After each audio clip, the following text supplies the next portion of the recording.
This has been a very powerful project, and as we come to a place where the work is not done, the work is still ever present, but as it's nearing the end, I'm thinking, wow, we did something, and we didn't know if we were going to be able to do anything.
I just feel so proud, you know. I think I said it already, but this group is really special, and it will never happen again the way that it happened this year with this group of people. And I think I just feel really proud. And yeah, it was emotional though. I mean, and exciting. I mean, they kept saying to me, this feels so different. This feels so different. You know, we're performing with no one in the theater. I'm asking them to dance so big with no one watching except for the four of us. And they did it, you know? So I'm happy.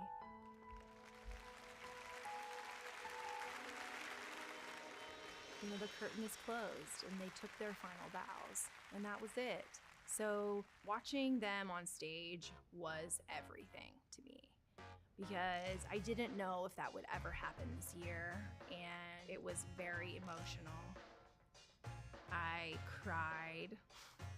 I feel complete, like my senior year has been complete. Like, even if I didn't get to do anything else, prom, graduation or whatnot, I still wanted to dance at Fort Hays at least one more time, be on the stage with the lights at least one more time. That's all I was hoping for from the beginning of the school year.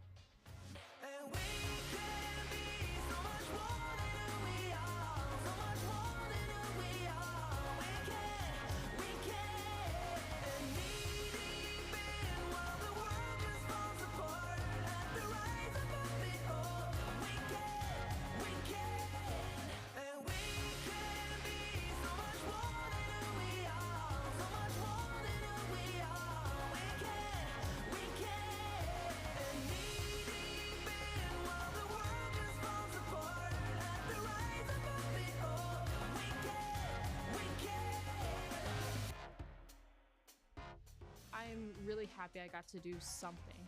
I really thought, I'm like, there's no way that I could. I'm mostly proud of myself for being able to like stick to something and like do good and like be around people who are also doing good. Dance sometimes is just made to look effortless. Like, you're not meant to see the pain, you're meant to see the beauty of it. So that's something as dancers that we pride ourselves on, of making it look effortless as much as we can.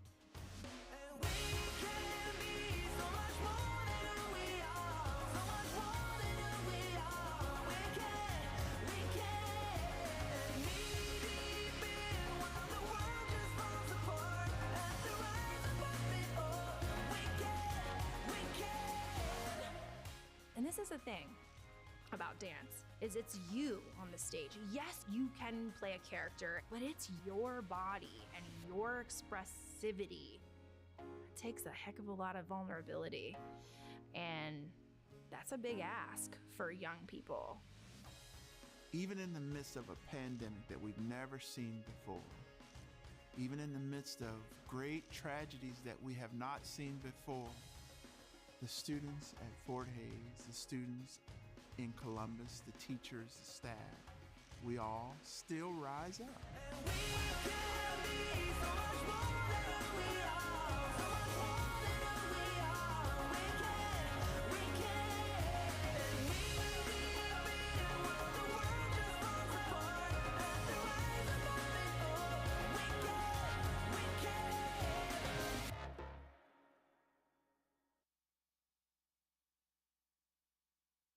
We sit here and we're like, you know, we're saying, hey, track can be this vehicle.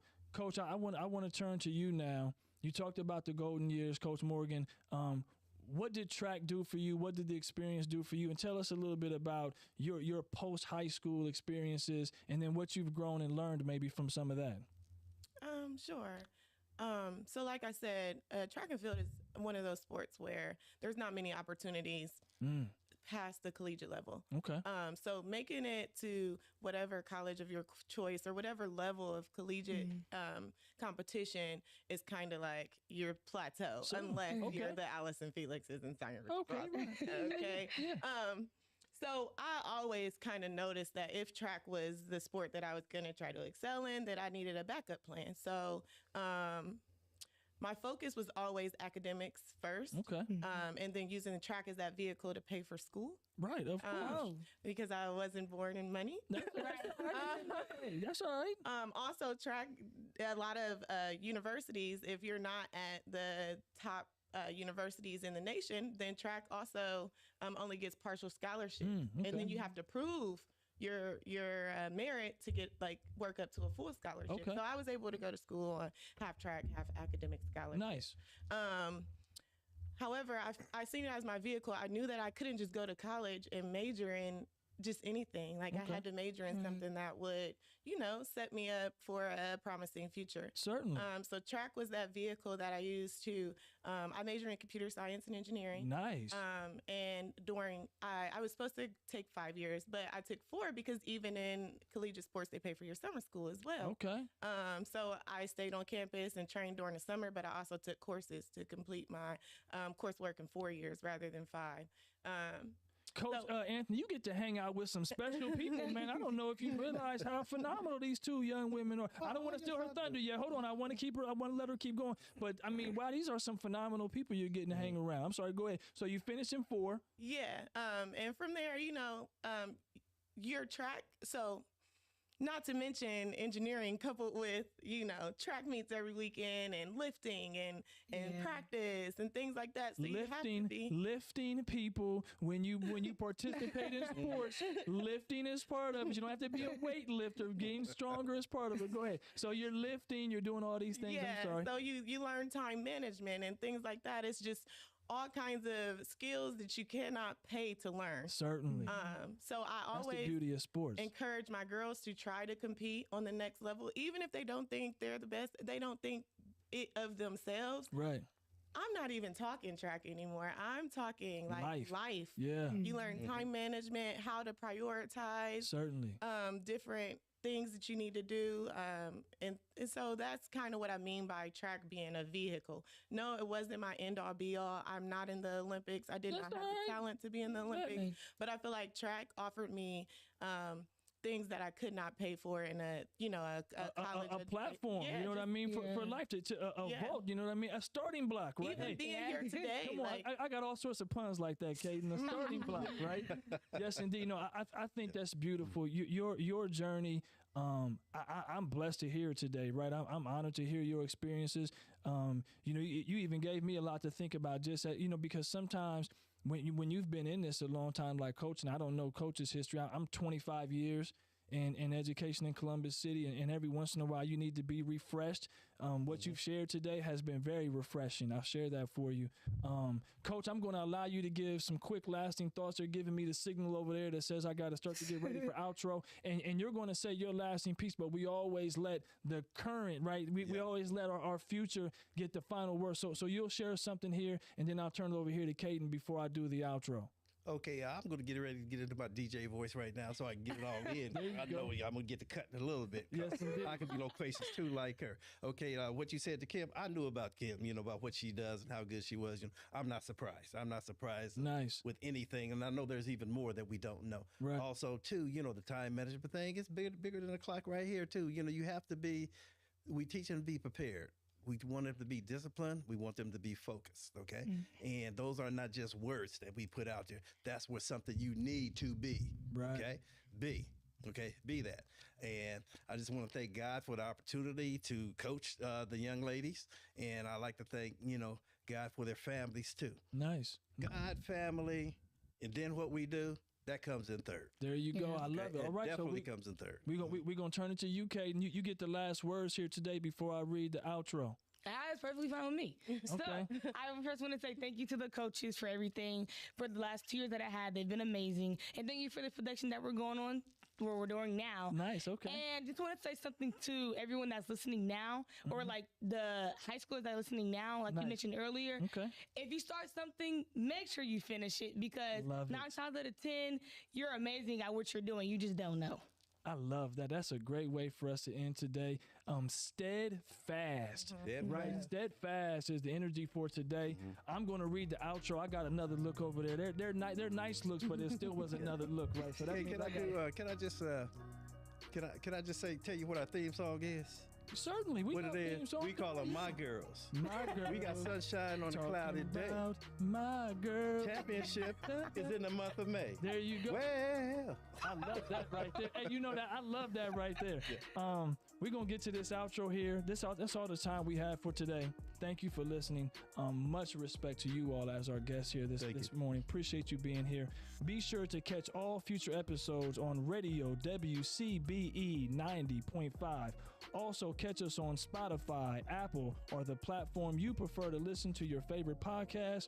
Additionally, follow us on Instagram at City League Sports 614. I am your host, Vince Clarino. This is City League Sports, and we are out.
Brio. I'm in 8th grade, and I was wondering, how do you work yourself through a situation where somebody is doubting you because you are a woman? Someone's doubting you because you are a woman. I think affirmations, what you were saying, Chief Potts, I mean, I think that plays a really big role. And, you know, affirmations start with, it's not just a mantra about how to see the world, but it's a mantra of belief in yourself. So some of the, you know, the best affirmations that I use with myself, or I was talking about kind of that script I tell myself, is they're really personal, right? They're not something I can tell myself every day, but they're really personal. And when I'm feeling particularly like there's a particular challenge or someone's doubting me, especially because I'm a woman, although I can never see in their heads exactly why they're doubting me, they could be doubting me because they're jealous, right? I'm being a little facetious here, but you know, I mean, you can feel like maybe they're doubting me because I'm a woman, or you could feel like maybe they're doubting me because they know that I'm powerful, they know that I'm smart, they know that, right? And that's a kind of script, that's a kind of affirmation where it's about reorienting the problem to recognize your power in surmounting it. It's a bit of a nebulous answer, but I do think so much can come back to how we think about our approach to a problem. I think the affirmations are critically important. I had to do a kind of a self-painting with an organization that I'm on the board of. We had like a fun time of painting ourselves, and we were supposed to write affirmations, and the ones that came to me is, I am strong, I am blessed, and I am empowered. And so, you know, just say something simple like that every day to yourself, or when you're in a challenging situation or doubting yourself. And I will give you this advice, especially if it's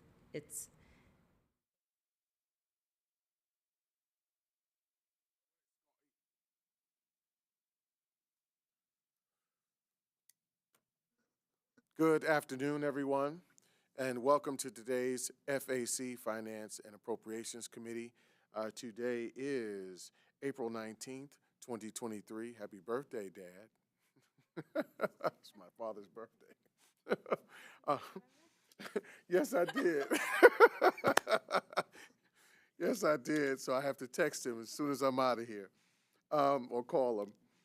Nonetheless, today's going to be a little different in terms of format. We do not have a quorum. So because of that, we still wanted to make sure that we were publicly transparent about where we are in the state and conditions of our finances. So we still feel like this is an important conversation to uplift, to give people a good sense of where we are and that we're being responsible, diligent with our finances and our resources. With that in mind, instead of opening the meeting and convening the minutes or approving the minutes, we could go just directly to the monthly report, can't we?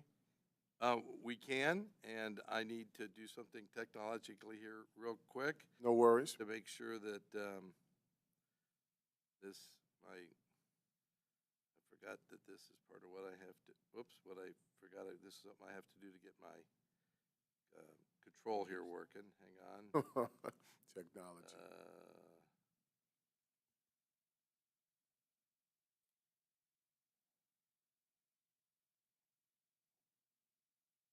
Okay, I'm good. I'm sorry. All right, good. Yeah, this is the monthly financial report for March. This is the end of the third quarter. The board will get a third quarter report here, I believe, in May. And we do quarterly reports to the board as opposed to monthlies because of the variances. They kind of work themselves out. Presents a just a clearer, more consistent picture. So for the month of March, revenues were over plan by about $47 million, and expenditures were under plan, just $1.3 million. Year to date, you can see here that revenues are over plan, expenditures are below plan. Therefore, our cash balance is higher than planned by about $66 million at $462 million. Property tax this month was $45 million almost 46 million over plan, because in March we got our first half settlement, but we did end up with property tax below plan on a year-to-date basis, about 8.5 million. This is something that we've gone back and looked at in terms of how we project and prepare the plan. I think we'll get even better next year because the first half of the fiscal year is the last half of the collection year last year, and the last half of this fiscal year is the first half collection for this year.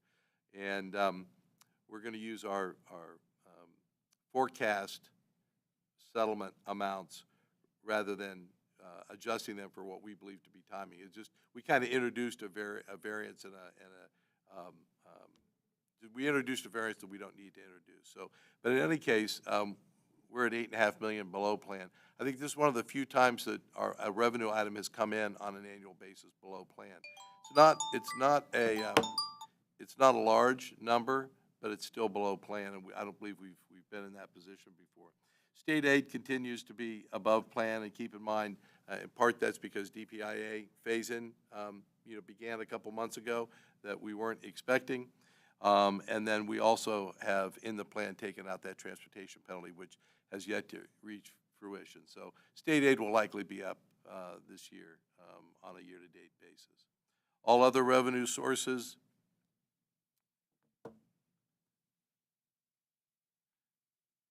in total about almost 24 million above plan. The property tax allocation, which is homestead and rollback, that's really tied to property taxes, and it's spot on at just 200,000 above plan year to date. Other local revenues, almost 26 million above plan, and all others about 2.3 million under plan. If you look at the other locals, that 25.7 million above plan, you'll see that pilots are the big contributor there at about 13.6 million. Most of those categories are running above plan, which is good. I think I've talked about the Medicaid reimbursement. The timing of those can throw us off. I believe you can see there we've received 7.5 when we typically expect to receive about 2.5. So I believe one rolled in earlier this year, and we're getting a couple this year instead of just one. And interest on investments, we're usually pretty conservative about what we estimate for that because we don't want to plan for something that isn't certain to come in. So it's good that we're above plan there, about $4.9 million. When we look at expenditures, personnel, 27 million below plan. In part, we typically run in the $14 to $17 million below plan on personnel expenditures on a yearly basis. But then we also moved about 8 million out for Wellness Week. We recoded it from the general fund over to the ESSER fund.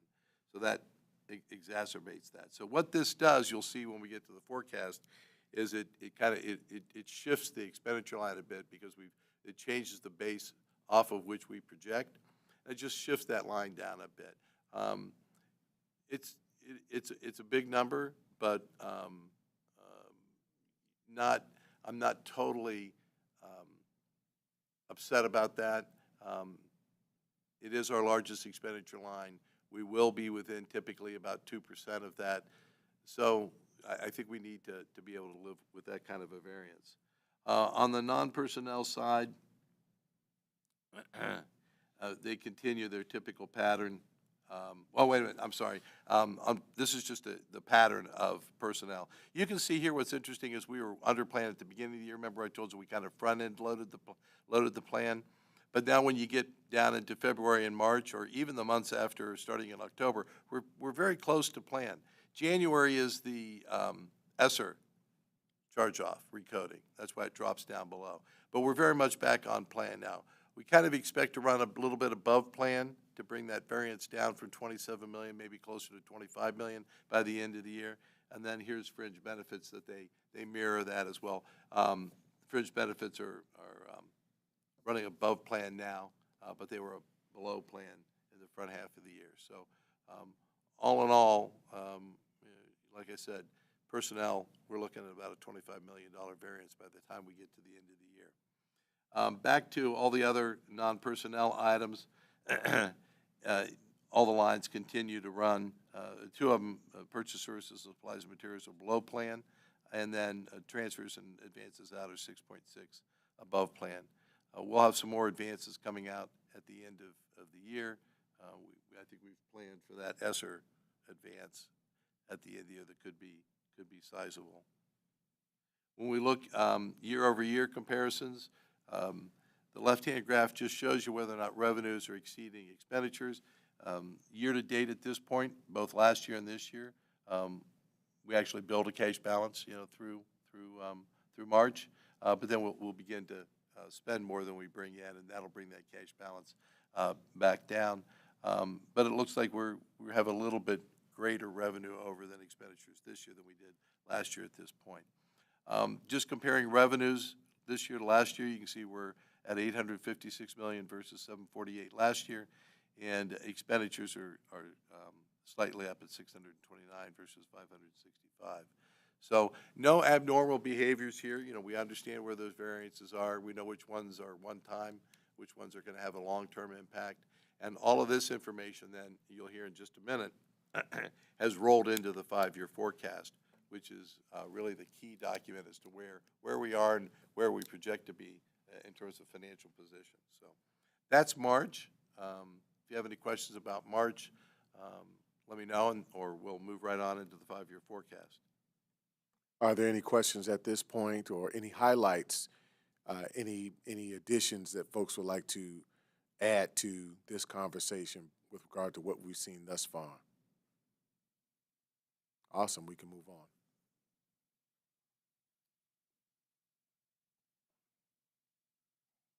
Okay, we're going to call up the 5-year forecast presentation. So as you know, the board's required to adopt a 5-year forecast. You do that in November. That's the original forecast for the year. We call that obviously, November forecast. You're then required to do an update to that forecast no later than May 30, and that's what this update is. You're also required to file an update if something major happens. So far for this board, while I've been here, the only thing major that happened that required the refiling of a forecast was the November 2016 levy. And when it passed, it changed the forecast. Interestingly enough, that was back in the day when we had to file it in October, and I'm not allowed to include things that don't exist. So I couldn't put the levy in because we didn't know. And so it passes in November. We filed a new one in December. Subsequent to that, they've changed the date from October 30th, the end of October, to the end of November. And that allows districts then, I think the primary reason was to allow districts to be, that have issues on the ballot can incorporate that and just do that in their November forecast. So we get to the May, and this is, an update. It's what do we know now after, well, we began preparing this at least a month ago. So we're, 8 months into the fiscal year, and looking at where we are now and what do we see that's going to impact what our projections might be. So where are we on really the 3 big categories? Where are we on property taxes? Where are we on state revenues?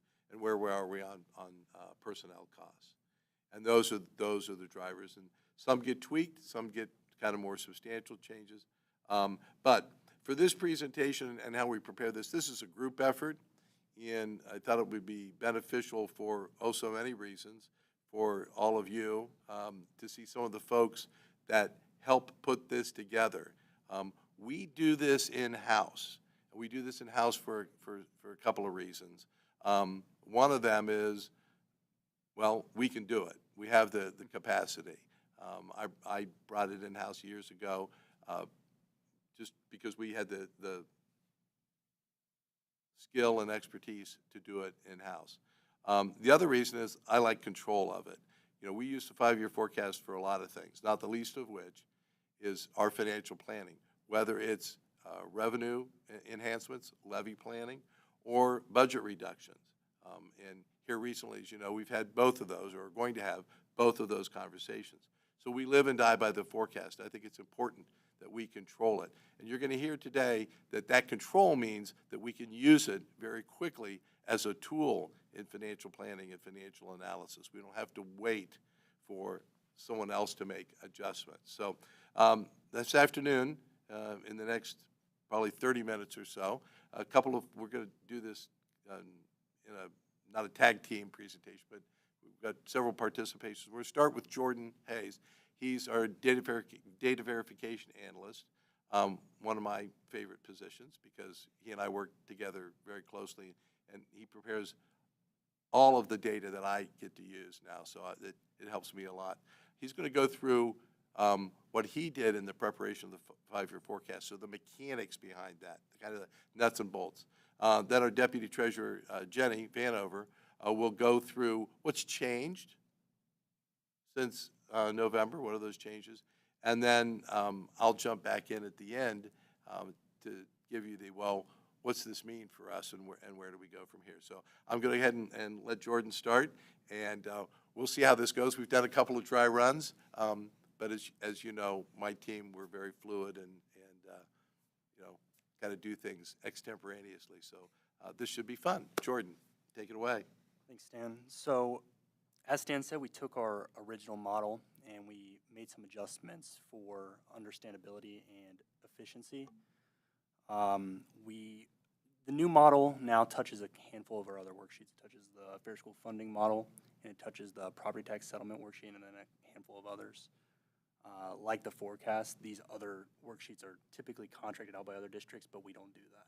We do it in-house, and because we do them in-house, we're able to leverage these files and the forecast together and make tweaks to them as we need. Small changes or large changes, anything like House Bill 1, changes to the state revenue formula, like we were just talking to Dr. Brown about earlier. We can do it quickly, and we can compare and contrast different scenarios.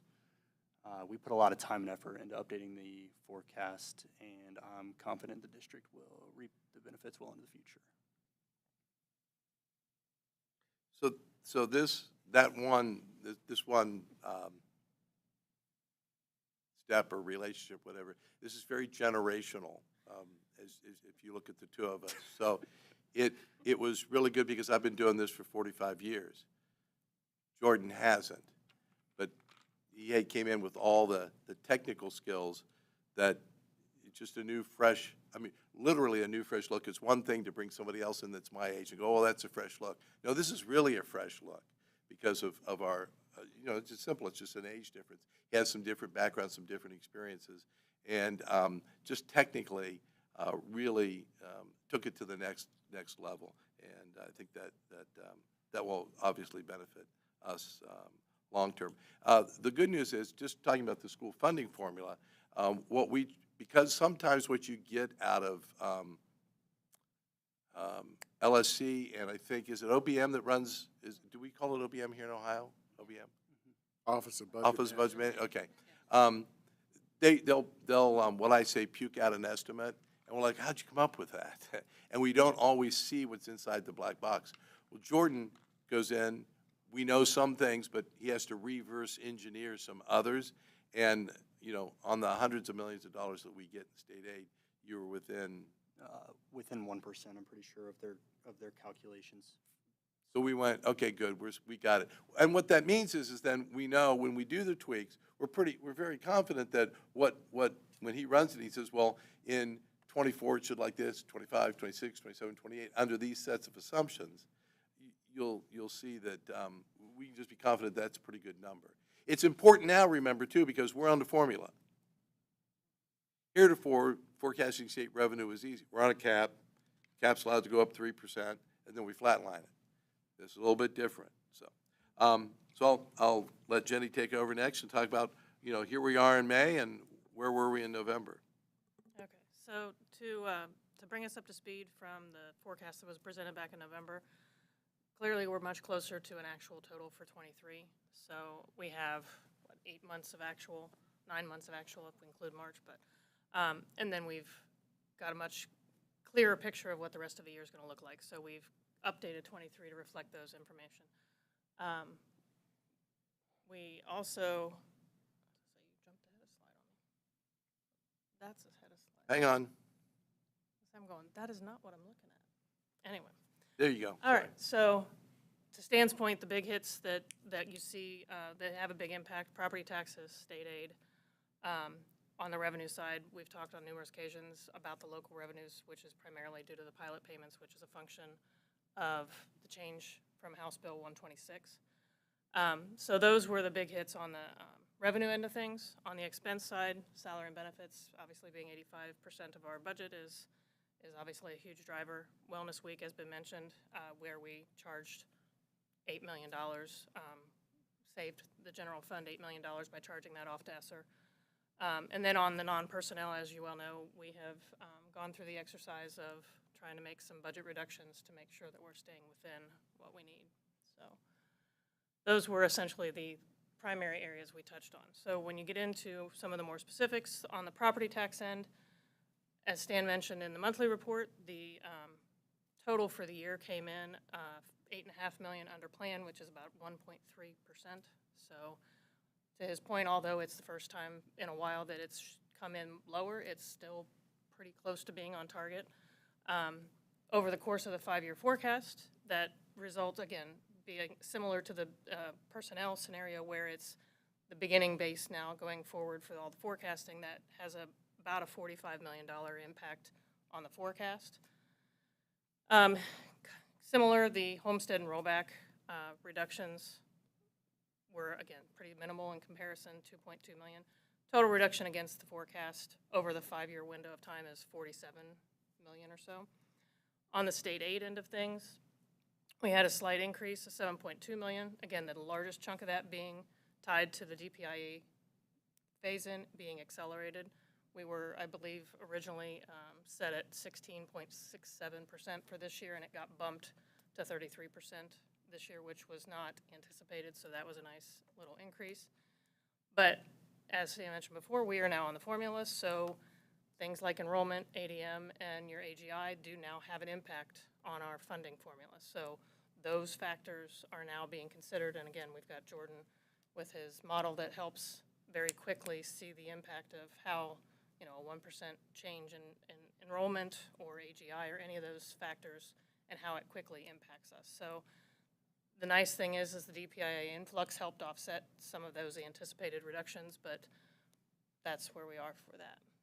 So the last revenue item that we looked at was other local revenues. And again, this is primarily just the pilot payments that are a function of the change in the House Bill 126 in the law. It's not something that's carried forward in future years. So it's a one-time hit, and then it drops off and goes back to the normal trends prior to that. And Madam Deputy, just a quick thing again, if you can tell us again what DPIA is. I want our folks to understand what that's tied to. I think it's important. Yeah, disadvantaged pupil impact aid. I was trying to remember the next letter. It essentially is a way of provided weighting funding for the students that have higher needs, disadvantaged pupils. So it's a way to provide greater funding sources for the most crucial students. Used to be called poverty-based assistance. Prior to that, it was economically. It's had several names. It actually, when I started, it was DPIA, and then it became PBA, and then it was economically disadvantaged, and now we're back to DPIA. So we've come full circle. It's now back to disadvantaged pupil impact aid. So that's essentially what we're looking at there. Thank you. Just as a side note as well on the pilots, and again, remember this whole conversation is relative to last November. So these changes are just since last November. There are some things that were done in November that we haven't changed. So for instance, on pilots, we didn't know how much was going to come in, so we get this pop, but we do know that if what we've typically gotten would drop off, remember I think I pulled out like $15 million a year in other revenues because those are going to, they go away. But that was already in the November forecast. So that's not part of this change. Okay. So on the expenditure side, again, the salary and benefits being our largest driver, based on the fact that we just reported through March that we were around 27 million under plan. The estimate for 23 comes in a little bit lower than that, and that's just a function of understanding and having a better picture of what each individual payroll looks like and forecasting that through the end of the year. Again, that becomes then our base for the future years to forecast from. So it does have a negative, it has a reduction impact on the forecast, albeit, again, the number looks big, but in comparison to the entire budget and the entire 5-year forecast, it's not as bad as it could be. And again, it's a reduction, so that's a positive from the standpoint that it's gaining some funds, so it has that alternate effect that, you know, we had the reduction in the revenues, now we have a reduction on this to help offset that. So again, the $8 million transferred out for ESSER for Wellness Week is in there, and that's in there for both this year and next year, and then that is officially off the books. Again, as Stan mentioned in the monthly report, the net variance, when you take out that one-time ESSER reduction, puts us more in line with where we've been the last 2 or 3 years in terms of how we've forecasted a little bit below where we've come in. So it's consistent that we're a little bit under there. On the non-personnel, the district was tasked with trying to reach a target of reducing by $35 million. That target wasn't 100% reached. We got to about $16.6 million a year.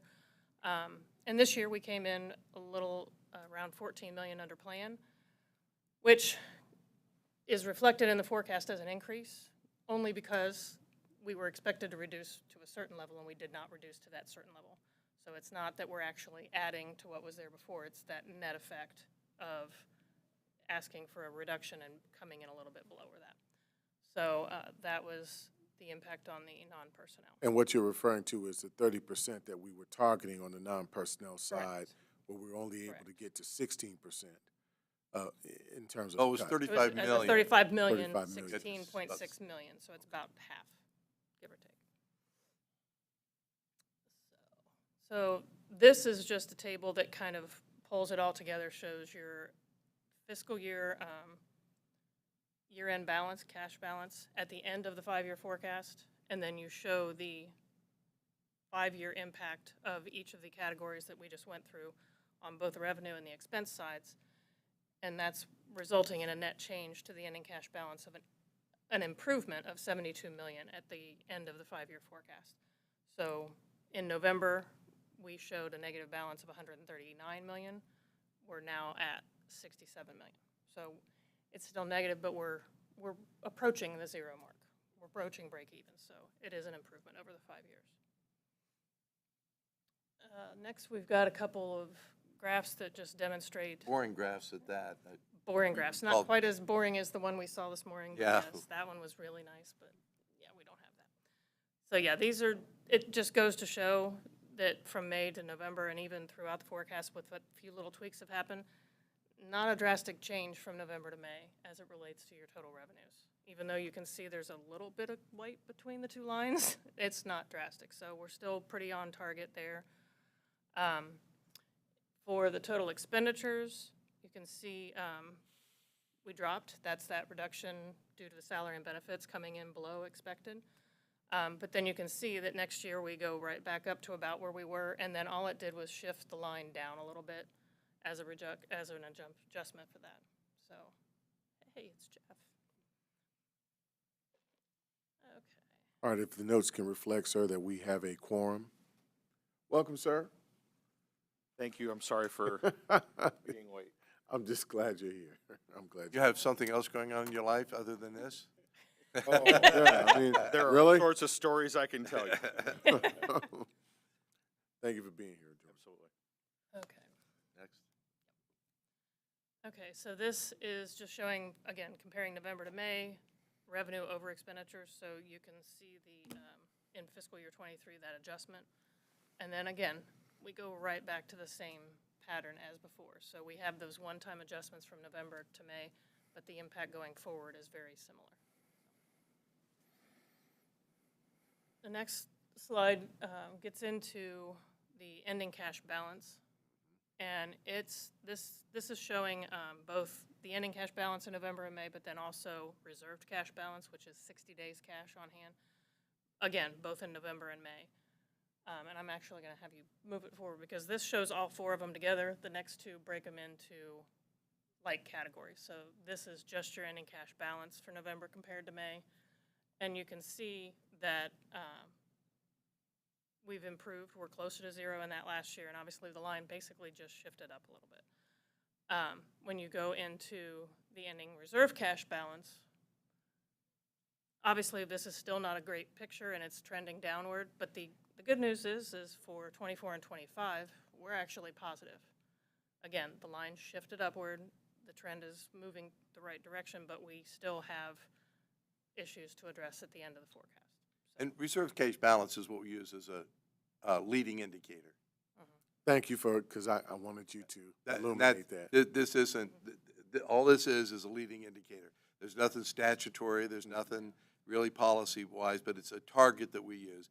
And it's just to tell you, because oftentimes people look at cash balance and go, and we had at least one, maybe 2, more than that today, about districts are talking about the cash balances we have on hand because legislators look at cash balance. And they go, well, you've got, I think the number was $9 billion in cash balance across Ohio school districts. And they go, why do you need more money? Of course, I would look at them and say, why can't you do financial planning? Because nobody does, I've never been to a financial planner that says, guess what? You're good till June of 24. Super. I plan on living a lot longer than June of 24. Absolutely. So you might want to do a financial plan over a longer period of time. And that balance is just a snapshot. And as we know how expenditures and revenues typically work, you typically eat up that balance. So, you know, we do this so that we don't look solely at cash balance. And we try to remind people 0 is not our target cash. Absolutely. You know, our target is to have operating capital on hand. And that's what this graph helps remind us of. And quite honestly, we have to anyway because we are constantly planning a 5-year forecast every year. So we have to demonstrate solvency on a continued basis. So it is absolutely important that 0 is not our mark at all. Well, and keep in mind, again, June 30th, you've also got 2 months, or at least 1 month, sometimes 2, of payroll obligations that haven't been met yet, that have already been earned. That's You've got the staff that are on stretch pay. That's right. They've already earned the money. So you don't want to end the year at 0. You've got to have some money to cover that. You can't stop paying the utilities just because we ended the year at 0. There are expenses and things that continue to go on in July and June, or in June and July and August, I went the wrong way, that still need to be met. So we can't end the fiscal year at a 0 point. That doesn't make any sense. And look back at when we were in COVID and when they delayed property tax collections and settlements in that year. We had to do some really quick calculations to see if that was a July cash flow problem. You know, so if you have a balance, that's where you survive. I could give you lots of examples of the need to financially manage so that you can absorb some shocks. COVID, if you recall, state cut us by $9 million overnight. Many other districts were going, oh my God, we've got to do this, we've got to turn that up.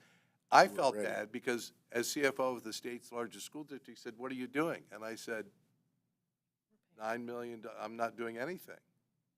I'm not going to stop teaching 3rd grade. Come on. We have to be able to absorb that kind of financial impact so that we can continue to have some, financial stability, some operational stability. So that's what that is intended to help keep us mindful of. Thank you. So that's, you see your cash balance pictures. What I like to do is present add something to this. And it's not the absolute numbers that I'm always concerned about. It's a trend. So Excel has a nice little feature where it adds a linear trend line. And you can see it can either be positively sloped, which would be good. You're building a cash balance. It could be flat, which is okay. Today we heard a session where they said they drew those flat, boring lines and said, boy, there's a well-managed school district. And I go, oh, okay. That's one way to look at it. But that's nice. It could be flat, or it could be downward sloping. When your cash balance is downward sloping, that means that your expenditures are exceeding revenues. And that pattern is likely to continue unless you do something. And you've heard me say before, you've got three things you can do. You can increase revenue, decrease expenditures, or a combo of both. Right now we did some budget reductions. We had some things going on there. And then we're later going to talk about the potential for revenue changes. Now, this is just out to 27. And as you know, I always like to look out longer. I'm sorry, I keep saying the levy word, but I have to look at levy planning. When everybody wants to know, when are you going to ask for more money? When are you going to ask for more money? The only way I can do that is to extend this, because if you consider it to be a typical 4-year cycle, we say that typical. Understand that we're beyond that now. We passed levy in 16, so we're almost 7 years into that levy, so we're not on that typical cycle. But anyway, I like to project it out. We can, with our numbers, do some trending, or we can let Excel do it for us. And this was kind of happen chance, but it worked. This is a polynomial regression or progression, two-factored polynomial regression. And as you can see, it fits our historical numbers well. And then you can see that it continues that trend. Not in a straight line, it's a curved line because it's accelerating. The amount that your expenditures exceed your revenues increases every year. But you can see that as we go out in, out to, how far out did I go? It's not on my graph. 32. Out to 32. That's a pretty untenable number. That's like 1.4 billion. And this is just, quite frankly, for effect. You can't get there. That's not going to happen.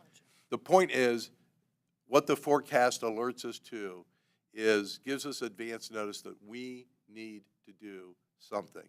And this just graphically helps us understand that. So, as I said, this is an update from November. And what are some of the assumptions from the November that are unchanged? We kept the $15 million transportation penalty annually, every year. The last word I got is that we're up to $15 million in abeyance for this year. Doesn't include last year, and it's in abeyance because of the temporary. I don't know. Do they call it a TRO?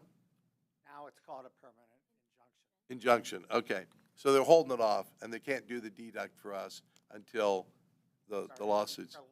Preliminary. Okay. I'm sorry, TROs or something else.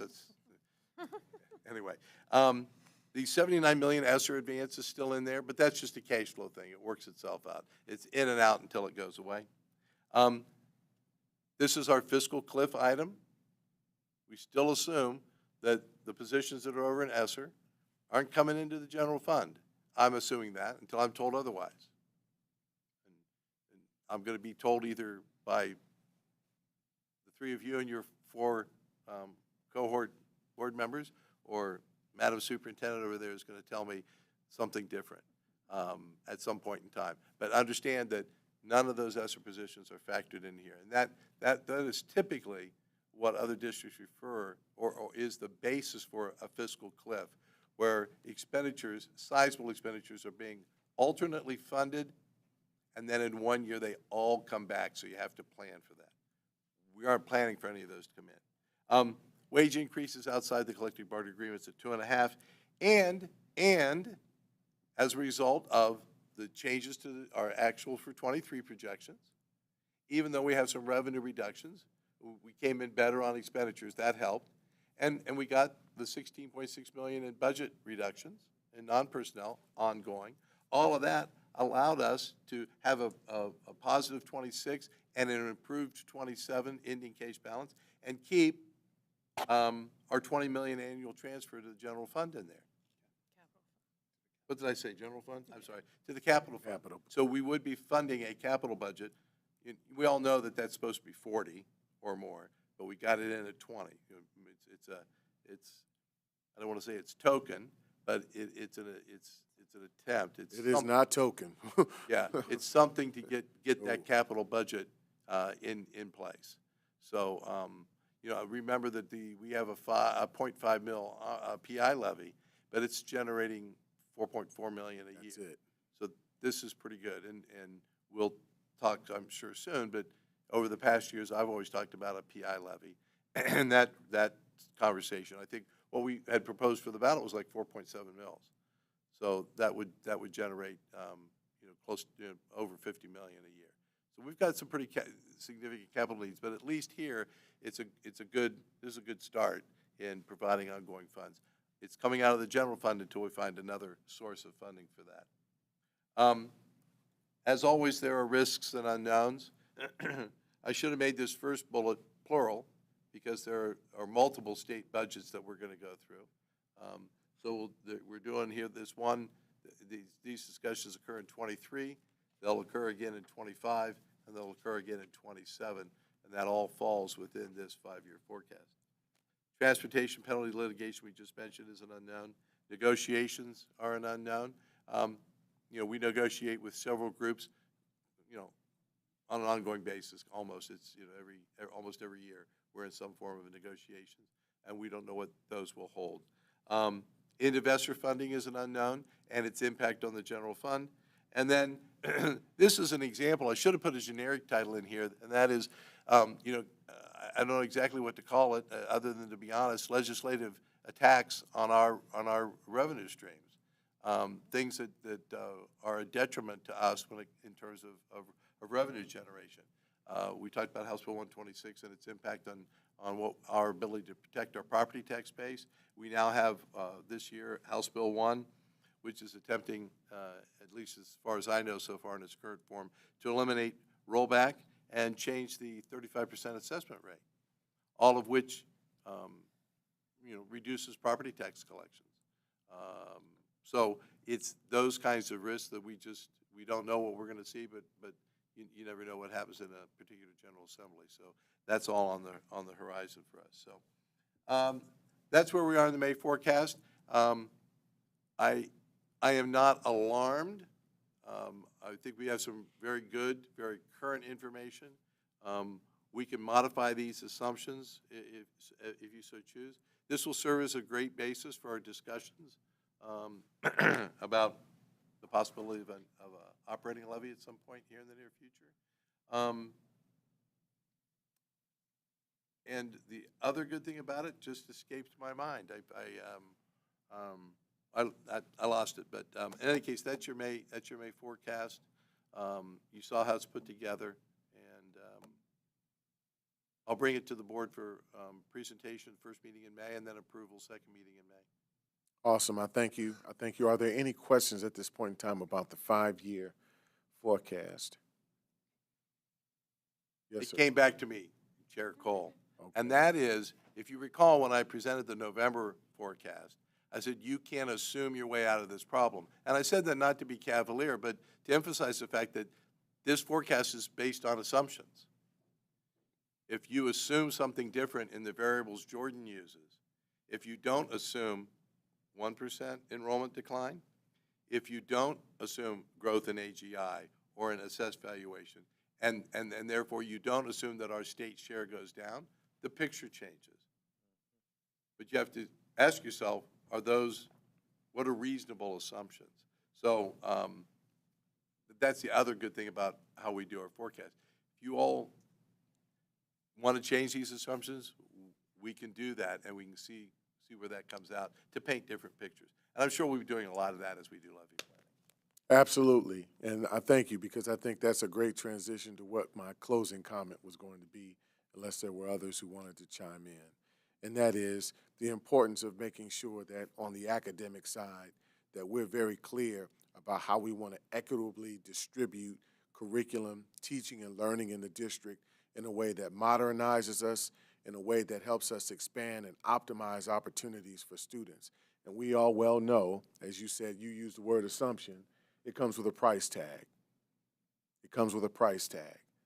We cannot fail to be bold. We cannot fail to be reimaginative about what we want to see now and in the next generation or two for our students moving forward.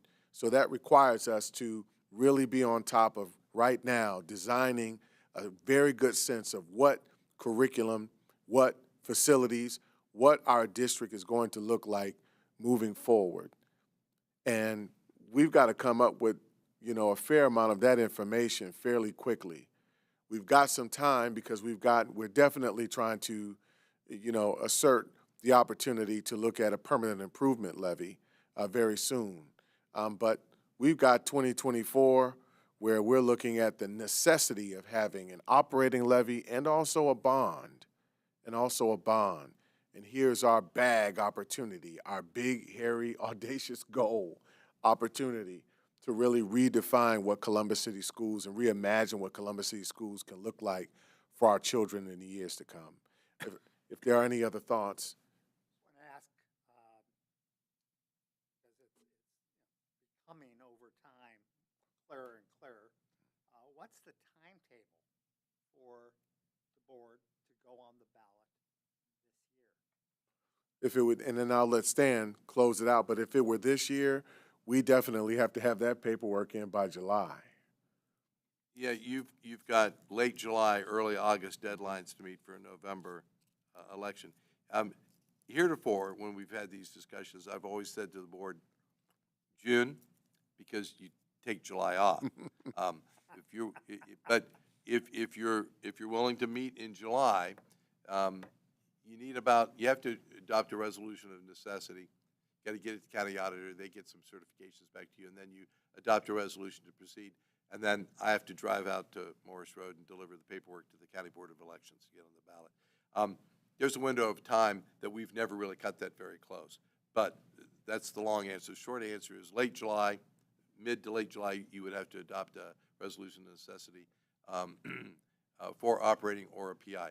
Bond issue is a little bit different. We need to, when you get around to a bond issue, there are things that we have to do with the state because our debt limits are being exceeded, so we have to go get some okays and permissions. That's why that has to be done in June so that I can go in early July to get the state approvals for that.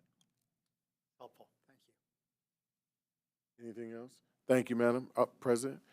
With that, let's go back to the top of the agenda if we can, and let's actually take a formal count of who is in attendance right now, sir. Okay, President Adair. Present. Board Member Brown. Here.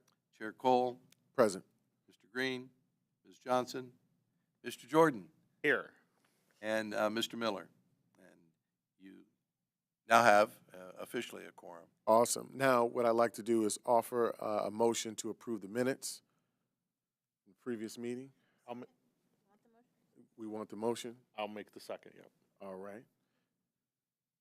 Roll call, sir. President Adair? Yes. Board Member Brown? Yes. Chair Cole? Yes. Mr. Jordan? Yes. All right. Thank you. And with that, is there a motion to adjourn? Second. All right. Thank you all for your attendance. Thank you so much for giving us this presentation and getting the ball rolling. I'm hoping that those who in the community have had the opportunity to see this, please continue to join us. There's quite a bit to learn about how we're managing things. I think for some of us who may see, wow, you guys are managing a lot of money and you're doing it well. Well, why are you coming back and asking for more? Well, in large part, you just had a great set of visuals as to why. Because the cost of public education is annually increasing at minimum at least 3% a year. On top of that, we're seeing a decrease in revenues. We got a cliff coming next year with ESSER. We need these dollars. Our children need these dollars, our staff. So thank you all. I look forward to seeing you at the next meeting.